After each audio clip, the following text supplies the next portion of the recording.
ایک چھوٹے سے قصبے میں فاطمہ نام کی ایک بیکر رہتی تھی جو روز تازہ روٹی پکاتی تھی۔ ایک شام جب وہ اپنی دکان بند کر رہی تھی، ایک غریب یتیم لڑکا باہر کھڑا تھا جو کانپ رہا تھا اور بھوکا تھا۔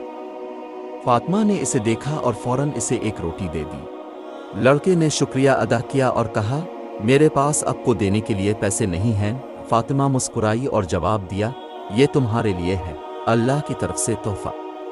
اگر تمہیں مزید ضرورت ہو تو کل واپس آ جانا۔ اگلے دن لڑکا چھوٹے موٹے کام کر کے کچھ سکے لے کر واپس آیا۔ اس نے فاطمہ کو سکے پیش کیے، لیکن فاطمہ نے انکار کر دیا اور کہا، اپنے سکے رکھو، تمہارا شکریہ ہی میرے لیے کافی ہے۔ فاطمہ کی مہربانی کی بات پورے قصبے میں پھیل گئی اور اس کی بیکری پہلے سے کہیں زیادہ مصروف ہو گئی۔ لوگ اس کی فیاضی اور خلوص کی تعریف کرتے تھے۔ فاطمہ ہمیشہ کہتی تھی، جب ہم اللہ کی رضا کے لیے دیتے ہیں تو وہ ہمیں ایسے طریقوں سے نوازتا ہے جو ہم تصور بھی نہیں کر سکتے۔